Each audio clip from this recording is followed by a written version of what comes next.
Long ago, beyond the tallest hills and deeper than the oldest forests, there lived a giant, not the kind of giant you may be thinking of.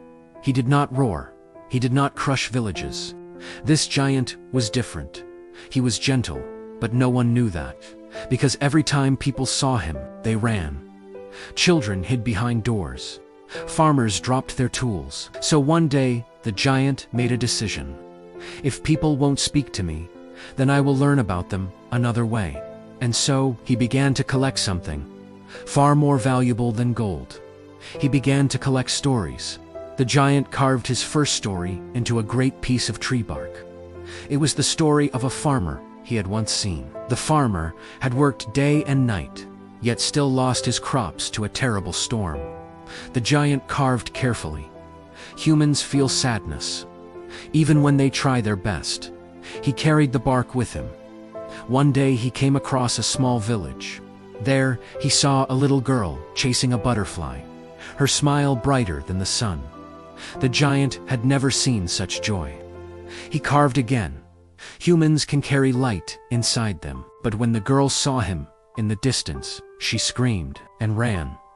The giant's heart felt heavy. The giant did not understand. "Why are they afraid of me?" he would ask the wind. But the wind never answered. "Why do they only see my size and not my heart?" he whispered. He walked for many days after that, until one afternoon he heard a voice. "Hey, you there?" "Giant," the giant froze. No one had ever called to him. Slowly he turned, and there stood a very small man, tiny compared to him, but standing tall. Not afraid. "What are you doing?" the little man asked. The giant blinked eye. "Collect stories," he said softly. "I want to understand people, but they run away before I can ask them anything." The little man thought for a moment. Then he smiled. "Well," he said, "I'm not running." The giant knelt down. "Why aren't you afraid of me? Sometimes the biggest things are the kindest, and the smallest things can be the bravest." The little man grinned. "I will travel with you." And so the giant was no longer alone. Together they traveled across valleys, rivers, and forests. They listened to many stories. A mother who waited for her child, a boy who dreamed of flying. Each story was carved and carried. One day they came to a village, unlike the others. The air was quiet. No laughter, no life. The village had no water. The river had dried up.